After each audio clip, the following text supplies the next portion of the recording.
بھی نہیں ہوا، پانی کو اس نے روک لیا۔ یہ ہے کہ وہ پانی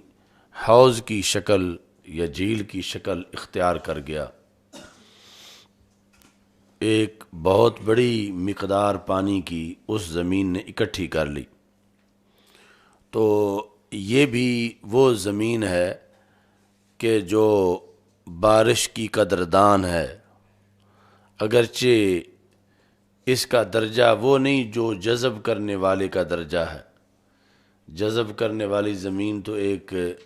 نئی چیز بنا کے لوگوں کو دیتی ہے، یہ پانی کو اسی طرح ہی رکھتی ہے جس طرح کہ اترا ہے، لیکن اس کی بھی ضرورت ہے لوگوں کو بنیادی طور پر۔ فَشَرِبُوا وَسَقَوْا وَزَرَعُوا، شاربو یعنی جب لوگوں کو پیاس لگی، پانی نہیں مل رہا تھا تو اسی حوض سے لوگوں نے پانی پیا۔ وَسَقَوْا، اور اسی سے بھر بھر کے جانوروں کو پلایا، یعنی دور دراز لے جا کر اپنے جانوروں کے لیے یا گھڑوں میں بھر کے انسانوں کے لیے، یہ ہے سقاؤ۔ وزرعوا، اور اسی سے پانی بھر کے جا کے انہوں نے اپنے درختوں کو سیراب کیا، یہاں سے بھر کے لے گئے اور درختوں کو پانی دیا، وہ بھی ہرے بھرے رہے۔ اگرچہ یہ چھوٹے پیمانے پر ہے لیکن یہ بھی فائدہ ضرور ہے انسانیت کو۔ تو شاربو و سقو و زراؤ، اس زمین نے پانی جذب نہیں کیا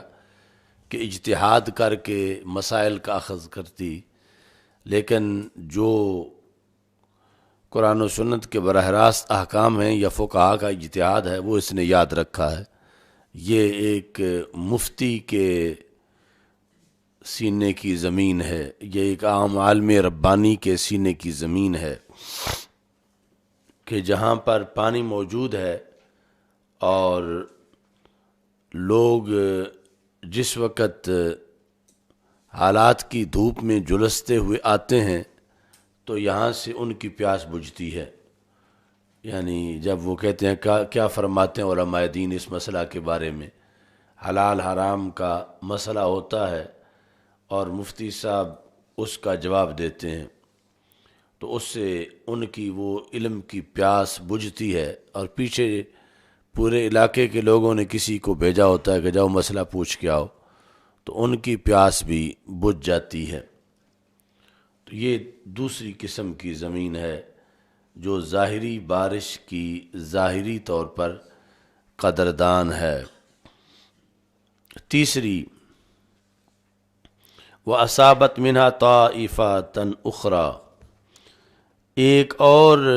بھی کیٹاگری ہے زمین کی، اس کو بھی بارش پہنچتی ہے۔ انما ہی قیعان، یہ قیعان ہے۔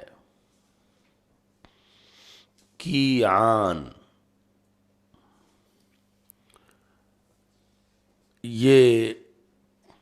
سیم زمین ہے، شور زمین ہے،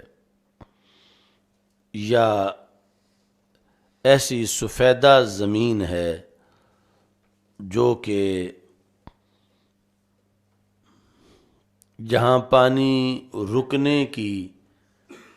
کوئی سبیل نہیں، یعنی پانی ایک ایک قطرہ بہہ جاتا ہے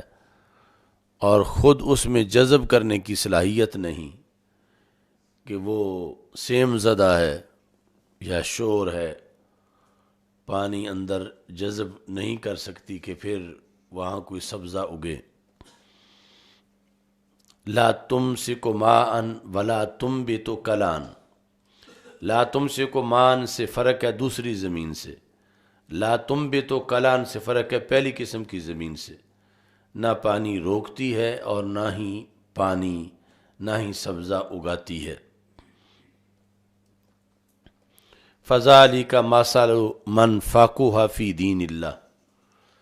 یہ مثال ہے اس کی جس نے اللہ کے دین کے اندر فقاہت حاصل کی۔ وَنَفَعَهُ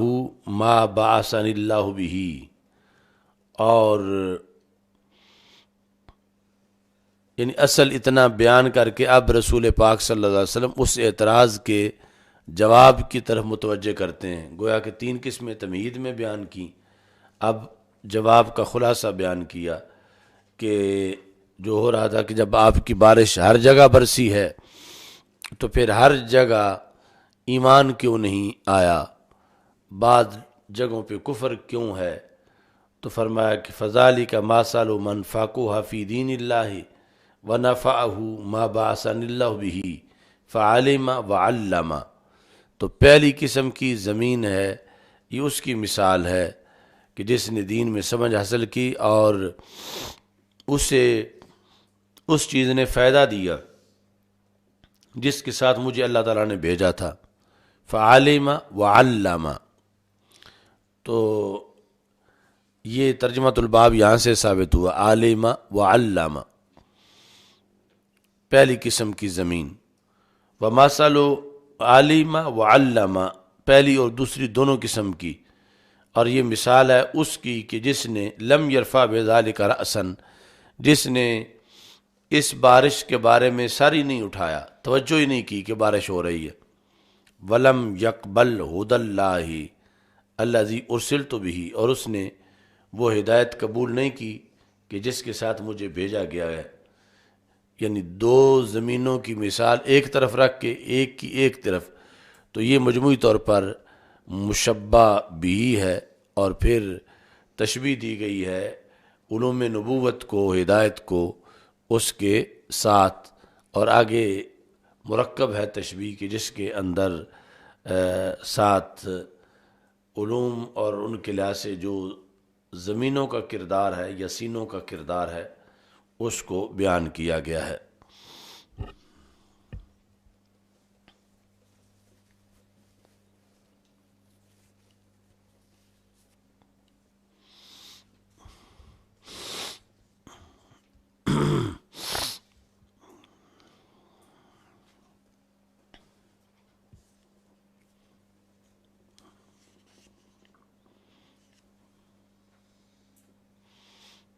تو ایسے ہی یعنی جس طرح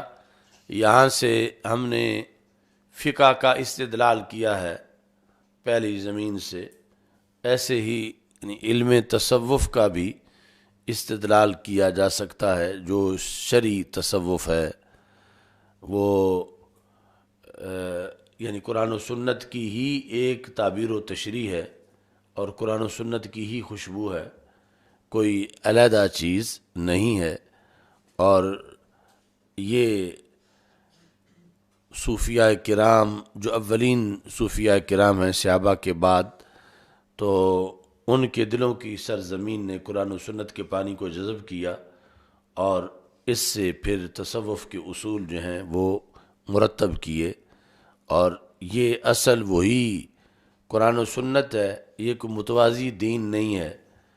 یہ تصوف کوئی علیحدہ دین نہیں ہے، بلکہ وہی قرآن و سنت ہے. صرف جذب کر کے زمین نے قیامت تک کے جو مادہ پرستی کے حملے ہونے تھے اس کے جواب میں جو تحفظ دیا جا سکتا تھا انسان کو، تو وہ اصول جو ہیں وہ مرتب کیے گئے جن کو تصوف سے تعبیر کیا جاتا ہے. وہ کوئی علیحدہ اصول نہیں ہیں بلکہ قرآن و سنت ہی سے ماخوذ ہیں.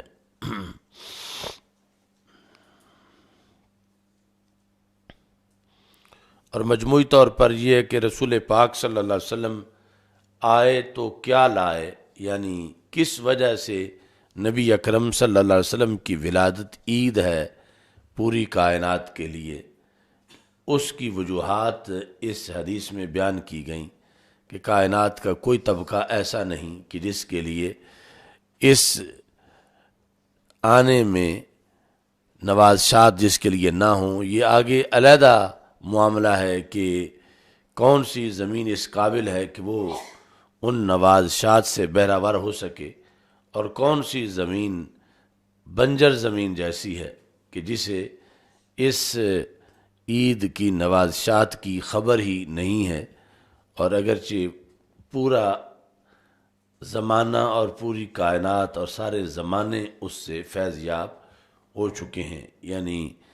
وہ ایسا ہی ہے جس طرح کہ بہار کے موسم کے اندر جو درخت جس کی جڑیں مری ہوئی ہیں اور وہ انکار کرتا ہے کہ بہار ہوتی تو مجھے بھی پتہ چلتا، مجھ پہ بھی پتے ہوتے تو میں سمجھتا بہار آئی ہے، اور مجھ پہ بھی پھول کھلتے تو میں سمجھتا بہار آئی ہے، تو باقی کائنات کی بہار اس کو جواب دیتی ہے کہ بہار کا انکار تمہارے کردار کی وجہ سے نہیں کیا جا سکتا، بہار تو یقیناً آئی ہے، لیکن جو تجھ پہ نہیں آئی تو اس کا سبب تمہاری اپنی کھوکھلی جڑیں ہیں جس کی وجہ سے تجھ پہ بہار نہیں آئی، ورنہ پوری کائنات پہ آئی ہے۔ تو رسول اکرم صلی اللہ علیہ وسلم نے واضح کیا اصاب ارضا فکانت منہا طائفہ طیبہ، پوری زمین پہ جو رب نے مجھے دے کر بھیجا وہ پوری زمین کے لیے برسات ہے۔ آگے زمین کی قسمیں جدا جدا ہیں، کچھ قسموں کو اس برسات سے فیض پہنچا ہے اور کچھ قسمیں پھر بھی محروم رہی ہیں، لیکن وہ محروم اپنے کردار کی وجہ سے رہی ہیں کہ ان کی اپنی صلاحیت ایسی نہیں، ہماری ہدایت نے تو وہاں بھی برسنے کا فریضہ سر انجام دیا ہے۔ سمجھ آ گئی سائیں؟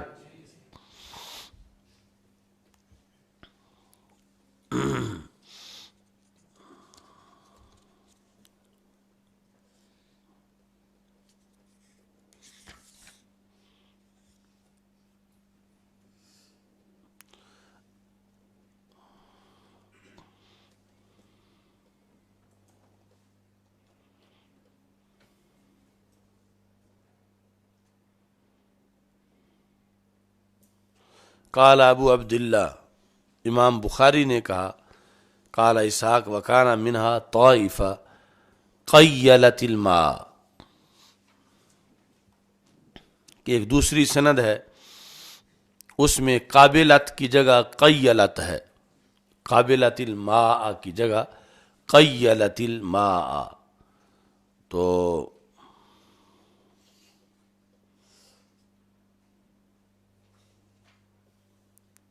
یعنی یہ آیا ہے امسکت کی جگہ، امسکت الماء کی جگہ قیلت الماء، قاعن یعلوہ الماء۔ اچھا جی، تو پانی کو روکنا، باقی جو ہے وہ چونکہ تمہید میں ذکر کیا تھا کہ کبھی جب حدیث میں کچھ ایسے الفاظ آ جائیں کہ قرآن مجید میں بھی وہ استعمال ہوئے ہیں تو اور کسی مناسبت کے بغیر مصنف ڈکشنری کے طور پر ان کو ذکر کر کے ساتھ ان کا مطلب بھی ذکر کر دیتے ہیں۔ تو قاعن یہ استعمال ہے قرآن مجید میں، تو اور صفصفہ، تو ان دونوں کا جو ہے یہ مطلب بیان کرتے ہیں۔ قاعن یعلوہ الماء کہ جس کے اوپر پانی ہو زمین پر، اور صفصف المستفی من المستوی من الارض، المستوی من الارض یعنی برابر جو زمین ہو، سطح اس کی مستوی ہو تو اس کو صفصف کہتے ہیں۔ باب رفع العلم و ظہور الجہل، علم کا اٹھنا اور جہل کا ظاہر ہونا، اس کا باب۔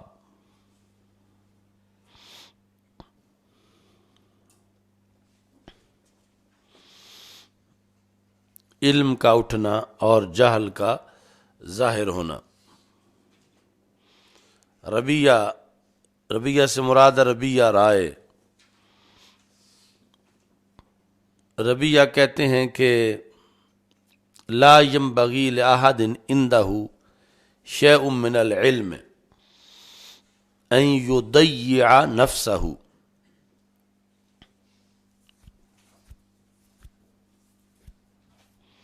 جس کے پاس کچھ بھی علم ہو اس کے لیے جائز نہیں کہ وہ اپنے آپ کو ضائع کرے۔ ان یضیع نفسہ، اپنے آپ کو وہ ضائع کر دے، تو یہ جائز نہیں. یعنی ایک ہے محض انسان، ایک ہے عالم دین. تو محض انسان کا ضائع کرنا اپنے آپ کو، یہ بھی بہت بڑی خرابی ہے کہ اللہ نے اس کو اشرف المخلوقات بنایا ہے اور اس کے اندر اتنی صلاحیتیں رکھی ہیں، اور یہ آگے ان صلاحیتوں سے فائدہ نہیں لے رہا اور اس کو زنگ لگا ہوا ہے. اور دوسرا یہ ہے کہ ایک شخص عالم بھی ہو تو اب بڑا جرم ہے اگر اپنے آپ کو ضائع کرتا ہے، چونکہ اس کے پاس ایک ایسی چیز ہے جس کی وجہ سے صرف اپنی زندگی نہیں اوروں کی زندگی بھی سنوار سکتا ہے. تو ایک بندہ جب پڑھ لکھ جائے تو اس پر زیادہ لازم ہے کہ وہ اپنی نگہبانی کرے کہ وہ ضائع نہ ہو، اپنے آپ کو ضائع ہونے سے بچائے. غافل نہ ہو خودی سے کر اپنی پاسبانی، شاید کسی حرم کا ہے تو بھی آستانہ. یعنی جب علم آ جائے تو اس علم کی وجہ سے بندے کی زندگی قیمتی بن جاتی ہے. یعنی اس لحاظ سے قیمتی کہ اب وہ شب و روز ضائع نہ کرے فضول رہنے میں، بلکہ اس قیمتی چیز کو جو اس کے پاس ہے اسے استعمال کرے، یعنی آگے درس و تدریس کے اندر مصروف ہو جائے.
تو اس میں فتح الباری کے اندر انہوں نے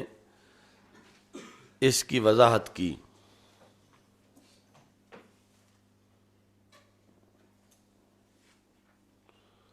کہ ربیہ رائے کی بات کا ایک مطلب یہ ہے،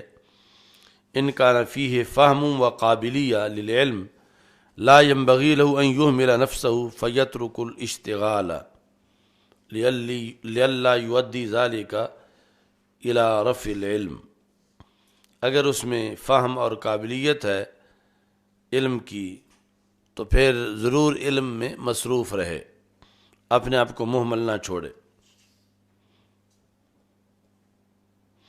دوسرا مطلب یہ بنتا ہے کہ وہ پڑھاتے وقت انہیں پڑھائے جو اہل ہیں پڑھنے کے. اگر نہ اہل لوگوں کو پڑھائے گا تو پھر اس نے اپنے علم کو ضائع کر دیا. یہ دوسرا مطلب ہے. اور اگر اہل لوگوں کو پڑھائے گا تو پھر اس نے اپنے آپ کو ضائع نہیں کیا.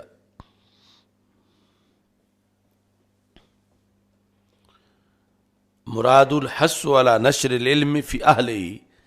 لئلا یموت العالم قبل ذلک فیؤدی الی رفع العلم. خود تو مر جائے گا اور جنہیں پڑھایا ہے وہ اس اہل ہی نہیں تھے کہ انہیں پڑھایا جاتا، تو اس سے پھر نقصان ہوگا کہ علم اٹھ جائے گا.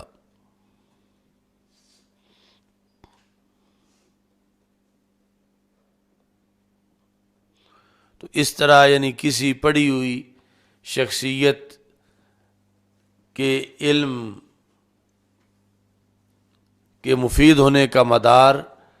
آگے اس کے شاگردوں کی قابلیت پر بھی ہے کہ اگر نااہل شاگرد تھے تو پھر بھی اس شخص نے اپنے آپ کو ضائع کیا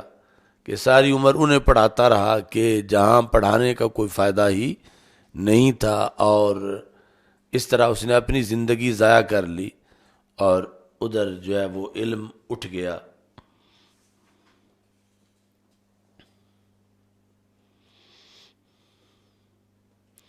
تو شاگردوں کا کردار بھی اپنے استاذ کے ضائع ہونے یا نہ ہونے کا فیصلہ کرتا ہے۔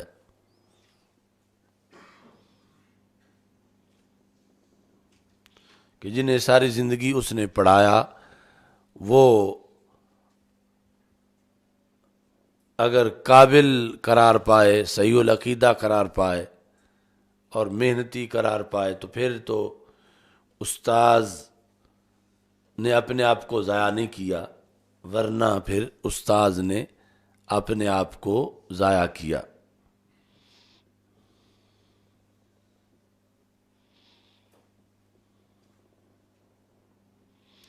تیسرے نمبر پر اس قول کی وضاحت یہ کی گئی کہ کوئی عالم دین کسی کے لیے جائز نہیں کہ وہ اپنے آپ کو ضائع کرے۔ اس کا مطلب کیا ہے کہ وہ جس علم کا ماہر ہے یا جو کچھ اس کے پاس موجود ہے پڑھانے کے لیے، وہ اس علم کی تشہیر کرے، تاکہ ایسا نہ ہو کہ وہ زندگی گزار کے چلا جائے اور کوئی اس کے پاس پڑھنے ہی نہ آئے، اور نتیجتاً پھر یہ ہے کہ اس نے اپنے آپ کو ضائع کر دیا۔ جس طرح کہ مثال کے طور پر ایک شخص کے پاس بہت سی دوائیاں بنی ہوئی ہوں جو بڑے مہلک امراض کی دوائیاں ہیں اور بڑی قیمتی دوائیاں ہیں، لیکن دوسرے شہر میں جس شہر میں وہ رہتا ہے اس میں بھی کسی کو پتہ نہیں کہ یہ حضرت صاحب طبیب ہیں، یہاں تک کہ اس کے محلے میں بھی کسی کو پتہ نہیں، جبکہ دوائیاں اس کے پاس واقعی ایسی ہیں کہ جو پورے شہر میں کسی کے پاس نہیں، لیکن اس نے آج تک کسی کو پتہ ہی نہیں چلنے دیا کہ اس کے پاس اتنی قیمتی دوائیاں ہیں یا اتنا بڑا یہ طبیب ہے۔ تو آخر جب وہ مر جائے گا تو اس علم طب میں اس کی مہارت کا کیا فائدہ کسی کو ہوگا، اور وہ ساتھ ہی اپنی مہارت لے کے قبر میں دفن ہو جائے گا۔ تو اس بنیاد پر ریا کی نیت سے نہیں بلکہ خلق خدا کو فائدہ پہنچانے کی نیت سے کہ جس کے پاس جو علم ہے وہ اس کی تشہیر کرے، تو اس طرح یعنی کبھی تشہیر بھی ایک شرعی ضرورت بنتی ہے جب اس کے اندر ریاکاری نہ ہو کہ ایک شخص اتنا بڑا عالم ہے اور اتنے زیادہ اس کو علوم آتے ہیں اور پتہ کسی کو نہیں کہ اس کے پاس یہ روشنی موجود ہے اور سارے لوگ اندھیرے میں تباہ ہو رہے ہیں، تو اسے چاہیے کہ لوگوں کو بتائے کہ میرے پاس روشنی ہے اور میرے پاس سے علوم حاصل کرو، میں فلاں فلاں علم کا ماہر ہوں۔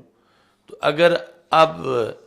تشہیر نہیں کرے گا اور زندگی گزر جائے گی اور کسی کو آگے علم منتقل نہیں کرے گا، مثلا اگر لوگوں کو پتہ ہوتا تو 1,00,000 شاگرد اس کا بن جاتا، اور اب 100 بھی نہیں بنا، 50 بھی نہیں بنے اور وہ فوت ہو گیا، تو پھر یہ ہوگا کہ اس نے اپنے علم کو ضائع کیا، اور ضائع کرنے کا سبب کیا بنا کہ اس نے اپنی تشہیر نہیں کی ان علوم کے لحاظ سے، جس کی وجہ سے لوگوں نے ادھر کا رخ ہی نہیں کیا اور وہ علوم ساتھ لے کے قبر میں داخل ہو گیا۔ تو یہ تیسرا مطلب بیان کیا گیا کہ تب بچ سکتا ہے ہلاک ہونے سے اور یہ کہ اپنے آپ کو ضائع نہ کرے کہ جب وہ اپنے علوم کی تشہیر کرے تو یہ بھی کبھی جائز ہوتا ہے یوں تشہیر کرنا علوم کی تاکہ علم ضائع نہ ہو۔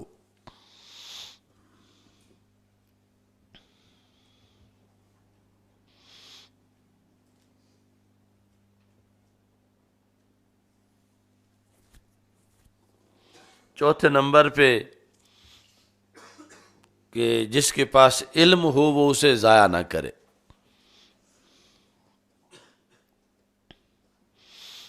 تو اس علم کی تعظیم کرے اور توقیر کرے، خود وہ اس علم کی تعظیم کرے۔ تو علم کی تعظیم یہ ہوگا کہ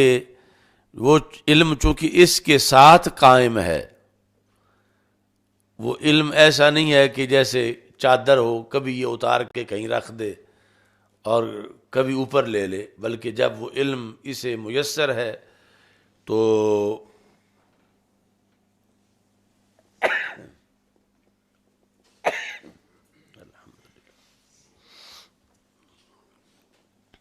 علم اس نے پڑھا ہے تو وہ پھر علم اس کے ساتھ قائم ہے۔ تو یہ اب اس علم کو رسوا نہ ہونے دے۔ مثلا بادشاہوں کے درباروں میں جا کر ریٹ اپنا لگوائے، بولی لگوائے علم کی، یا ان کی چاپلوسی کرے، خوشامد کرے، تو اب اس نے علم کو ضائع کیا۔ یعنی علم ایسی چیز نہیں تھی، علم دین، کہ اس کی یوں تحقیر کی جاتی۔ تو اس کے جانے سے اب علم کی تحقیر ہو رہی ہے۔ یہ جو بادشاہوں کے پیچھے پیچھے لگا ہوا ہے تو اس کی وجہ سے اب علم کی تحقیر ہو رہی ہے۔ تو علم کی تعظیم چاہیے کہ یہ اپنی جگہ بیٹھے، اور چونکہ عام انسان نہیں ہے، اس کے سینے میں قرآن و سنت کا علم ہے، تو قرآن و سنت کے علم کو لے کر یہ یوں کسی کے پیچھے پیچھے جو ہے وہ نہ چلے۔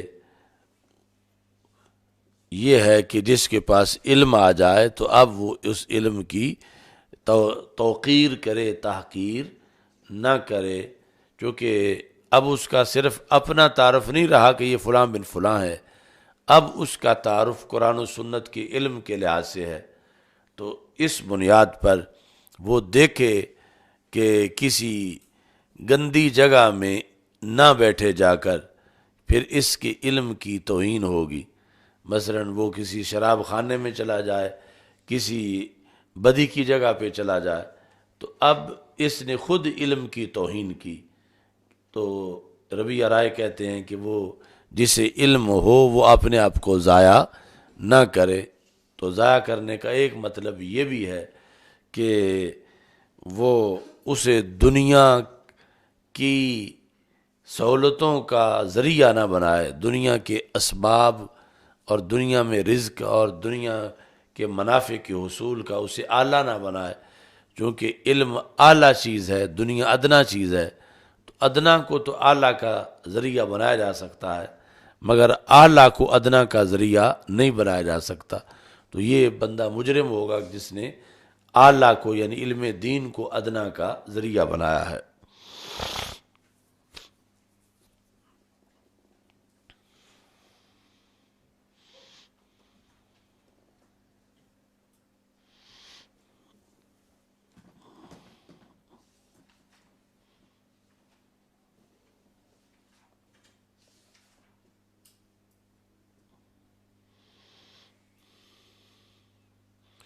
مثلا جہاں آپ لوگوں نے بچپن گزارا ہے تو کبھی کسی کھیل کود کی جگہ بچپن میں جہاں آپ کھیلتے تھے، اب جا کے اسی میں اسی طرح بیٹھ جاؤ تو خود تمہیں تمہارا اندر ملامت کرے گا، اور ارد گرد والے بھی، کہ یہ اتنے سال پڑھ کے پھر اب وہ جو ہے وہی ان لڑکوں کے ساتھ اسی جگہ اسی کام میں آ بیٹھا ہے جو 20 سال پہلے کرتا تھا۔ تو اس سے یعنی خود بھی اس کو محسوس ہوگا، اگرچہ کسی بڑے اہانت کے مقام پر اپنے علم کو نہیں لے گیا، لیکن جہاں تھوڑی تھوڑی اہانت ہوتی ہے وہاں بھی انسان کو پھر محسوس ہوگا کہ اب مجھے ایسی جگہوں پہ نہیں بیٹھنا چاہیے جس پہ میں پہلے کبھی بیٹھا کرتا تھا تو مجھے کوئی معیوب نہیں سمجھا جاتا تھا، مگر اب جو ہے وہ میری حیثیت اور ہے، چونکہ علم حاصل کر چکا ہے، اور علم کے حصول کے بعد پھر اس کو ضائع کرنا جائز نہیں ہے۔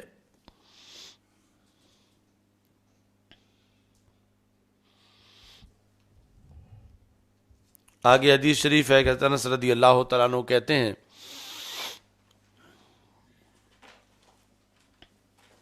کہ رسول اکرم صلی اللہ علیہ وسلم نے ارشاد فرمایا،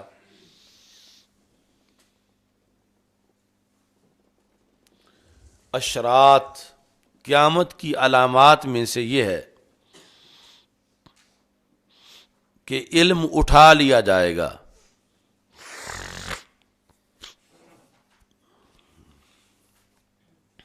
اور جہالت ثابت ہوگی،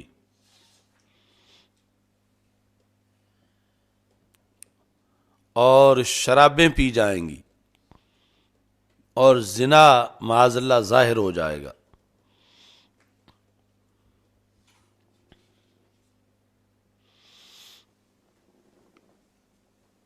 تو یہ 14 صدیاں پہلے فرمایا، تو اب اس کے مقابلے میں ہم قیامت کے قریب جا چکے ہیں، یعنی اتنا اس وقت قریب نہیں تھے جتنا آج ہم قریب ہیں۔ اس وقت تو یہ 40 صدیاں بھی درمیان میں تھیں، اور وقت بھی تھا، اب اور وقت ہے، 40 صدیاں تو گزر چکی ہیں، تو ہم زیادہ قریب ہیں قیامت کے۔ تو پھر یہ جو مذکورہ علامتیں ہیں یہ اس وقت کے مقابلے میں اب زیادہ پائی گئی ہیں، تو معاشرے میں رسول اکرم صلی اللہ علیہ وسلم کے اس فرمان کی صداقت بھی موجود ہے۔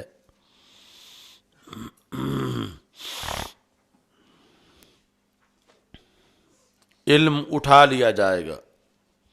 اب اس پر بھی سوال پیدا ہوتا ہے ظاہری لحاظ سے، وہ یہ ہے کہ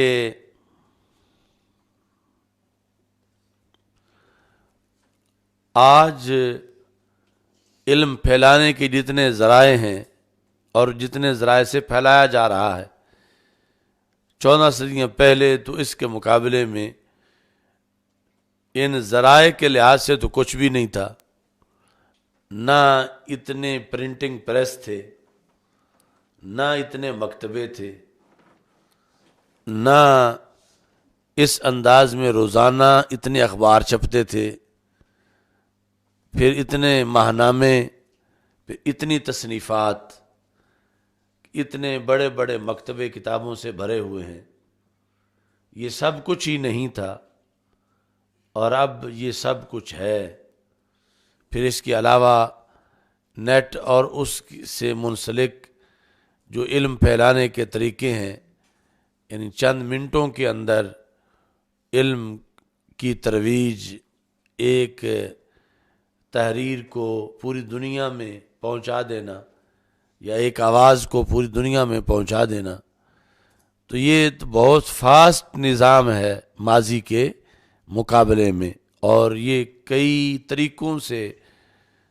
کثرت اس میں معلوم ہو رہی ہے۔ یعنی کہاں وہ کہ جب ایک بھی مطبع نہ ہو، پرنٹنگ پریس، کہ اس میں صرف لکھا ہی جا سکتا ہے ہاتھوں سے، اور وہ بھی چند لوگ لکھ سکتے ہیں، اور اب جو ہے وہ ہزاروں لاکھوں چھاپا خانے ہیں، اور پھر آگے مختلف بولیوں میں لکھا جا رہا ہے، پڑھا جا رہا ہے، کتابیں شائع کی جا رہی ہیں، ترجمے کیے جا رہے ہیں، پھر سی ڈیز کے ذریعے اور اب کمپیوٹر کے ذریعے آگے وہ تقریریں، وہ دین کی باتیں ساری پھیلائی جا رہی ہیں۔ تو یہ کیسے کہا جاتا ہے کہ این یرفع العلم، علم اٹھا لیا جائے گا؟ یعنی بظاہر تو علم پھیلا دیا گیا ہے، اٹھایا نہیں گیا، جبکہ رسول پاک صلی اللہ علیہ وسلم کا فرمان ہے کہ قیامت قریب ہوگی تو علم اٹھا لیا جائے گا۔ تو اس کا یہ جواب ہے کہ علم اٹھنے سے مراد ہے علم پر عمل اٹھنا۔ تو وہ اگرچہ جو کچھ سوال میں بیان کیا گیا سب کچھ پایا گیا ہے، مگر علم ہے کس کے لیے کہ اس پہ عمل کیا جائے، اور عمل اٹھ گیا ہے۔ اگرچہ کتنے پرنٹنگ پریس ہیں، کتنے اخبارات چھپ رہے ہیں، کتنی تحریریں تقریریں عام ہو رہی ہیں، لیکن اس پہ مرتب ہونے والی چیز فوت ہو چکی ہے کہ جو اس وقت تھی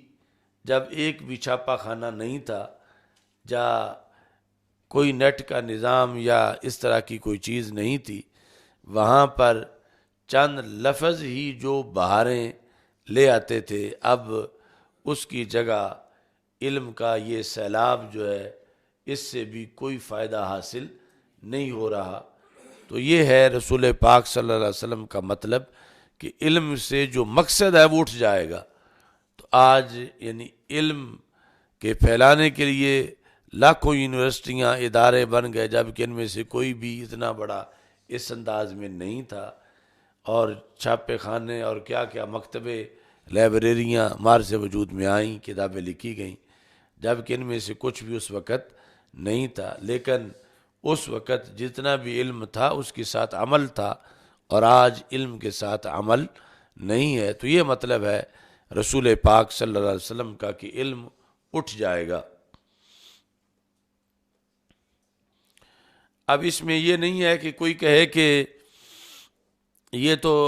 ہم پھر رسول پاک صلی اللہ علیہ وسلم کے فرمان کی صداقت کا ذریعہ بن رہے ہیں جو ہم علم پہ عمل نہیں کرتے، کہ اگر ہم کرتے تو پھر تو علم نہ اٹھتا، ہم چونکہ عمل نہیں کر رہے تو علم اٹھ گیا ہے، لہذا ہمیں مزید عمل نہیں کرنا چاہیے معاذ اللہ۔ یا آگے جو چیزیں آئیں گی کہ مثال کے طور پر فرمایا کہ شرابیں پی جائیں گی، تو آج کسی کو منع کیا جائے کہ شراب مت پیے تو وہ کہے کہ اس کا تو حدیث میں ذکر ہے اور حدیث سچی ہے لہذا ہم نے پینی ہی ہے۔ سمجھ آ رہی ہے نا کہ زنا ظاہر ہو جائے گا تو زنا سے روکا جائے، تو کیونکہ یہ تو حدیث کی صداقت ظاہر ہونی ہے، تو اس میں سے کسی کو بھی آج کسی گناہ کی دلیل بنانا بہت بڑا جرم ہے۔ حدیث کی صداقت کا یہ مطلب ہے کہ رسول پاک صلی اللہ علیہ وسلم آج کے حالات کو دیکھ کے خبر دے رہے تھے، اور آپ کا خبر دینا وہ اس میں مؤثر نہیں کہ چونکہ آپ نے خبر دے دی ہے تو اب اس کی بنیاد پہ ایسا ہونا ہے، یعنی آپ نے حالات کو دیکھ کر خبر دی، اور یہ خبر آگے کسی کو مجبور نہیں کر رہی کہ وہ ضرور برا کام کرے۔ یہ اصل اس کا تعلق جو ہے وہ مسئلہ تقدیر کے ساتھ ہے، کہ جس طرح اللہ تعالیٰ نے ازل میں لکھا ہوا ہے کہ فلاں بندہ جو ہے وہ قتل کرے گا، تو کیا لکھا ہوا ہے کہ جب اسے اختیار دیا جائے گا تو وہ اپنے اختیار سے قتل کرے گا۔ اب لکھا ہوا مجبور نہیں کر رہا کہ چونکہ اللہ نے ازل میں لکھ دیا ہے تو اب میں نے تو قتل کرنا ہی ہے، لکھا ہوا مجبور نہیں کر رہا، بلکہ وہ خبر ہے ایک۔ اس کو سمجھنے کے لیے مثلا ایک ہے جس کے سامنے صرف حال ہے، دوسری ذات ہے اس کے سامنے مستقبل بھی حال کی طرح ہے، انہیں نظر آ رہا ہے۔ مثلا ایک ہے ہم کمرے کے اندر بیٹھے ہوئے ہیں، دوسرا بندہ چھت پہ کھڑا ہے، ہم اندر والوں کو جو دروازے کے سامنے چیز آئے گی یا کھڑکی کے سامنے اس کا پتہ چلے گا اگر کوئی اور اعلیٰ کیمرہ نہیں لگایا ہوا، اور جو چھت پہ کھڑا ہے اسے چاروں طرف نظر آ رہا۔ اب وہ چھت پہ کھڑا ہوا حالات سے باخبر ہونے کی وجہ سے خبر دیتا ہے، تو اس کی خبر مؤثر نہیں ہے کہ چونکہ اس نے خبر دے دی ہے لہذا ایسے ہو گیا، اس کی خبر کا اس میں کوئی تعلق نہیں ہے، اس نے تو واقعے کو دیکھ کے خبر دے دی ہے۔ مثال کے طور پر یہ مرکز جو ہے اس کا ایک کونا ہے جس پہ ایک آدمی، مثال کے طور پر یہ کونا جو ہے اس ادھر سے ٹریفک آ رہی ہے اور اس کونے سے آگے جا رہی ہے، تو جو ادھر والا بندہ ہے اس کے لیے کونے پہ کھڑا بندہ خبر دیتا ہے کہ یہ جو اس سائڈ سے گاڑی آ رہی ہے یہ آگے نہیں گزر سکتی، تو یہ شخص جو ہے اس کی خبر سن رہا ہے لیکن اسے پتہ نہیں ہے کہ آگے کیوں نہیں گزر سکتی۔ تھوڑی دیر کے بعد جب ادھر والی گاڑی آئی تو آگے نہ گزر سکی کیونکہ آگے پل ٹوٹا ہوا تھا۔ اب جسے پتا ہے کہ پل ٹوٹا ہوا ہے اور اس نے خبر دی کہ گاڑی نہیں گزر سکتی، تو جب گاڑی پہنچی اور نہ گزر سکی تو اس میں کتنا دخل ہے اس کی خبر دینے کا؟ اس کی خبر کا تو 1% بھی دخل نہیں۔ خبر نہ دیتا گاڑی نے پھر بھی نہیں گزرنا تھا، گاڑی کا تو نہ گزرنا پل کے ٹوٹنے کی وجہ سے ہے، خبر دینے والے کی خبر کا تو اتنا دخل ہے کہ عام بندہ بے خبر تھا وہ باخبر تھا، عام بندے کا خیال تھا گاڑی گزر جائے گی چونکہ اسے خبر نہیں تھی پل ٹوٹا ہوا ہے، اور خبر دینے والے کو پتا تھا کہ نہیں گزرے گی کیونکہ اسے پتا ہے کہ پل ٹوٹا ہوا۔ اب اس کی خبر نے گاڑی کو نہیں روکا، گاڑی کو پل کے ٹوٹا ہوا ہونے نے روکا ہے۔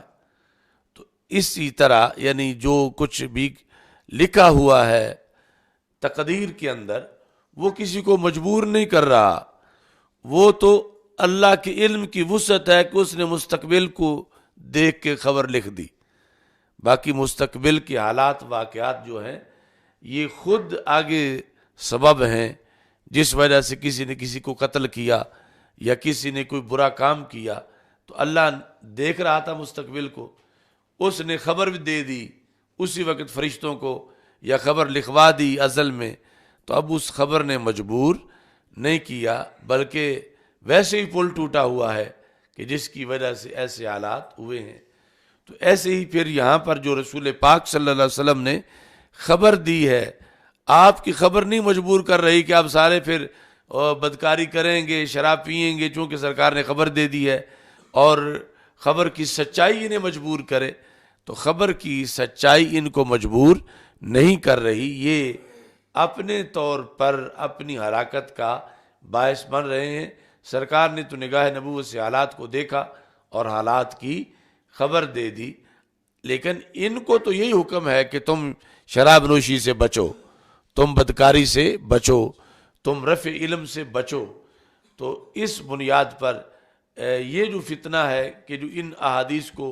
بطور اپنے بدعملی کے دلیل کے طور پر لے آئیں تو اس سے بھی بچنے کی ضرورت ہے کہ رسول پاک صلی اللہ علیہ وسلم نے جو خبر دی حالات و واقعات کو دیکھ کر، تو اس کا یہ مطلب نہیں کہ یوں کیا جائے، بلکہ ہدایت اسی میں ہے جو بتایا ہے کہ ان کاموں سے بچو۔ باقی یہ ہدایت آ جانے کے باوجود بھی جو نفس الامر میں صورتحال ہوگی اس کا تذکرہ رسول پاک صلی اللہ علیہ وسلم نے اپنی زبان سے فرمایا ہے۔ اس کا مقصد یہ کام کرنا نہیں ہے، پھر بھی اس کام سے لوگوں کو روکنا ہے۔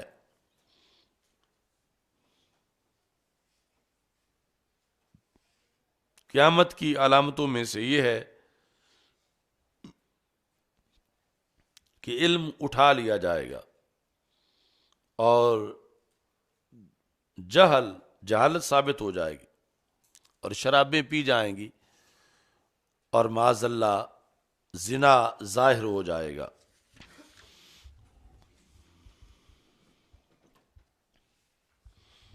چلو الحمدللہ رب العالمین، لا الہ الا اللہ،